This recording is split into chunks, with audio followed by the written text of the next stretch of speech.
seems to me it's been maybe in that comfortable zone ever since with you guys, where you have a home, you have a family with Hothouse Flowers, and there's not really any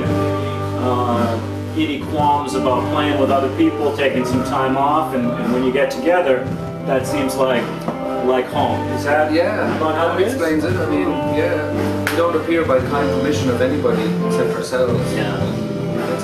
That's something. I guess we became our own bosses really after that time, you know, whereas it got to a point where we didn't feel like that was the case at all before then. The record industry has changed so much. Maybe we don't even need a record industry anymore. How are things running the show for yourselves, and what are your thoughts about it? We can make a decision really quickly. Like, for example, we've got a record that we have with us on the road that we decided to do just a couple of weeks ago. You know, we had it, a friend of ours recorded a concert we played in Kansas City, Ohio, a big open air concert. And so, City, Missouri. I mean, Kansas City, Missouri. Kansas City, Missouri. Yeah, been there already. But anyway, it was a good show, and The American didn't even notice. Oh, well, I won't say that's typical. But As you know, it is. no. It was a good show, and it was. We hadn't as yet anything that represented completely the four of us as we are now. So it was a chance to actually bring that forward and to go, this is us now. This is what you're listening to tonight, and what you'll hear. And if we've been going through the red tape that's involved with being connected to a big machine, like a big ship on a canal, you can't turn it around, you know. We could just make that decision and just go, let's do that, and very quickly. There was so little to fuss about, you know. The cover was done by a friend of ours, and we were just able to do it really quickly. And that was a good thing about it. How have the live shows changed? Oh, by the way, what's the name of the new record?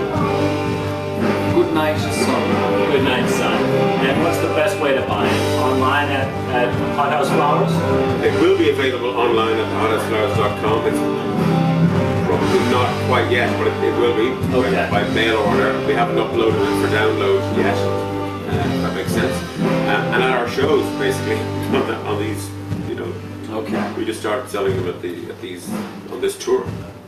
And I was going to ask, how has the live show changed since going back 25 years or something? What's the feeling like these days versus then, and the content? Well, you know, you can imagine when you don't have all that baggage, it feels better. It just feels better. And we come off most nights now feeling like we've achieved something. We come off excited that we come off talking to each other about moments that have occurred on stage. And that didn't really happen much back then. We did great gigs and stuff, and we had our moments and everything. I mean, the standard was fantastic that we had. We did a great show, and we had a big system on the road. We had our own sound engineer. We ran at a loss, filling huge venues. Now it's just the four of us, and I enjoy it more, way more. And you know, it's an unfolding project. It's a living thing. I think that's really important. What does this guy bring to the band?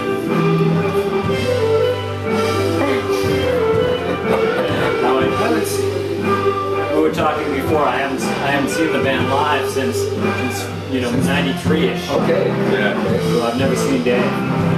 Well, he's got a very individual style, and how long have we been? 10 years. 10 years with us now. So we've known each other for as long as we've been together, and the band has been together. We've been around each other in the same city. So, but like you can really, he's just tuned right in to the monster that is, we're a four-headed monster now, like it's not like, yeah, he's very much a quarter of the band, like, in a way, or something like that.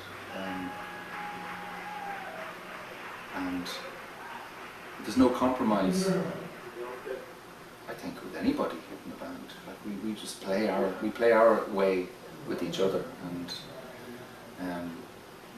so there's a real sense of it being a band. Yeah.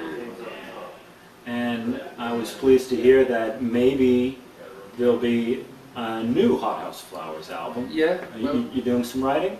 We're gestating, definitely. I think there's an energy with the band and you know, and a desire, a collective desire to do something. How do you find songwriting? Is it a chore? Do you bang out? Do you have 40 songs in a drawer or 400 at home, or is it work? Well, for me, like I don't have a routine of writing songs, but I would have boxes of writings, and Robin, the guys. How you doing? Very good. Well, welcome back to New York. Thank you. So happy to have you back. We're just doing an interview, and then we'll that's why we're not as nice as we normally I'll let you make up for Next with the it. bad hand. We'll be jumping up with hugs and everything in a minute. Eric Holland for WFUV. We're chatting with Hothouse Flowers backstage at the Highline Ballroom. And thanks again for taking the time. I appreciate it. Okay. So we're talking about the songwriting, so we're going to keep our fingers crossed for a new album. Yeah, I think the first three albums of Hothouse Flowers were born of the band, and I feel that we could explore that a little bit again. I feel that could be a good thing to sort of seal what the four of us are. Yeah. To see what we might I don't really know. It's kind of we're moving into something right now. We're just keeping our eyes to the stars to see. I think something good could really, but it has to be really good. It can't be anything but great. There's a legacy, there's a body of work in place that Standards and things are as good or better than ever, so it's got to be matched. But I think any kind of footage you see of the gig is really good. It sounds good. The singing is great. Lastly, before we say aloha, if you're talking to people who don't know the music, what message do you have? I feel like there's a real spirituality in the music. You know, at the best moments for Hothouse Flowers, it's really a transcendent, very affirming phenomenon. What can you add? Well, we're committed to reaching a point that's somewhere else other than just music or just words, I guess. I think it's a rock and roll thing. It's just a desire to hit that bell, to hit that point where you just feel like you're floating musically. And, we always try to think that. We do. Right on. Well, thanks again. Liam? Thank you. Dave. Thanks. Eric Holland for WFUV. We'll see you later. Bye. Adios.